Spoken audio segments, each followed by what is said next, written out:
So, Petra Davy here. Good morning to everyone to whom it is morning, and one or two people, I think it may be late afternoon, not sure, early evening. So, yeah, time being a construct, a concept. I'm going to talk a little bit this morning about, um, yeah, that which is beyond concepts, or looking in that direction, if we can speak of direction. Uh, so in awareness practice, we're generally um, concerned with two different modes of being. So, or looking at two things. So the objects of awareness, what we can call the experiences that we have, the sights, the sounds, the tastes, the thoughts that resolve themselves into particular things, cars, pieces of toast at breakfast time, various things, content, if you like. But then there are also still part of the first thing, there are processes, mental processes and physical processes. So there we don't go quite as far in the conceptualizing process um, to sort of create a thing out from a sound. We stay more simply with hearing or seeing or knowing a thought as a thought. We will know the content as well. We know that sort of first aspect of it, but there's a sort of lighter degree of conceptualizing that's going on. But then, apart from that process, the we've got the process of knowing itself, or that which knows all the other happenings, if you like. That which knows the processes of seeing and hearing, and that which recognizes the the things that the mind has created. So there's a knowing, and that's the awareness. And we often take both sides of those, the awareness, the knowing, and the conceptualizing. We take them as me. I'm the one who knows. I'm the one who is seeing what's happening, who's thinking.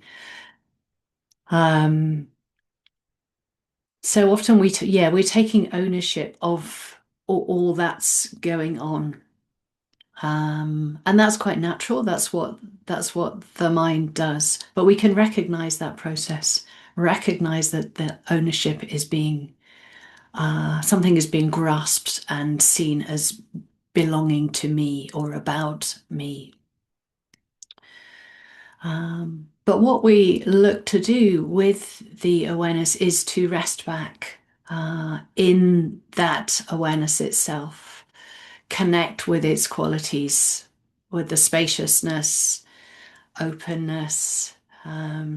Yes, because sometimes a kind of sort of soft, uh, open-hearted kind of quality. Um, and the concepts, the thoughts, the ideas, the images can recede in the mind, and we're left in this more, or I should say, less conceptual territory. There may well still be conceptualizing going on, but we can have a stronger experience of that other mode of knowing, or being in awareness, awareness being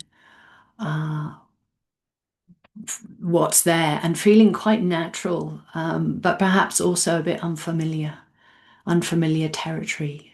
Um, yeah, maybe the energy can feel quite, as well as this sort of soft, open quality, perhaps it feels quite free, and yeah, expansive. But it's really helpful to rest in this quality of heart mind, if you can, or at times when you can, even if you're not quite sure at the time of its value. It can feel a bit floaty, a bit vague, quite sort of diffuse, and it can feel against the mind's natural tendency to try and grab hold of something and see what it is, know what it is, understand what it is. Um, that's the conceptual mind wanting to understand, of course. And what we're looking to do is let understanding arise or wisdom arise from a different kind of place, a different kind of perspective.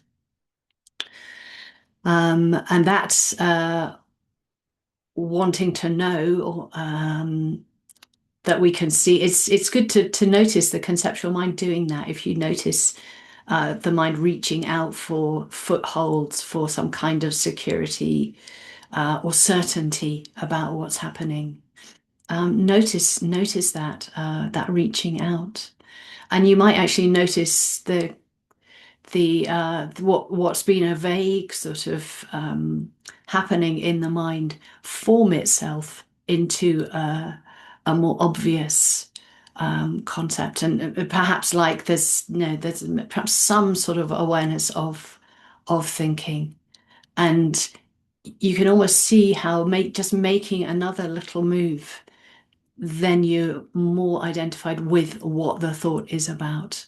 There's a clearer recognition of that. But we're looking just to, in this practice, just to stay more with that sort of restful, awake awareness.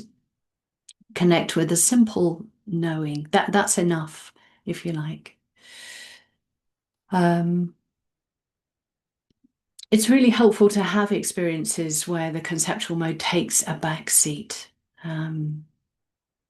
And we can see the sort of impersonal but quite joyful quality of the awareness of that knowing, that which is just knowing whatever's arising with nothing to do except be present to that, be open to that, be open to awareness, just being aware.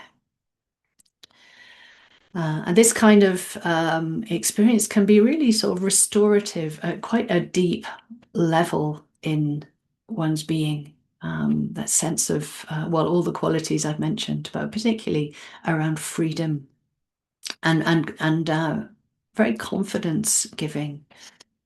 It's like we're resting on the reality of experience that's constantly changing. And yeah, we're kind of resting on instability, but it's that instability of that which is usually uh, really caught up with objects and experiences is just at this point resting back without clinging, without holding on. So it's quite difficult to talk about this kind of thing, but hopefully you have a little bit of a sense of where I'm going, and I will point to it in the meditation. But it's about relaxing that conceptualizing mind as it sort of grasps onto different sounds, different senses, different ideas and thoughts, and in that grasping creates more solidity. Um, yeah, maybe I'll leave it there. But if you'd like to set up for meditation, keep going.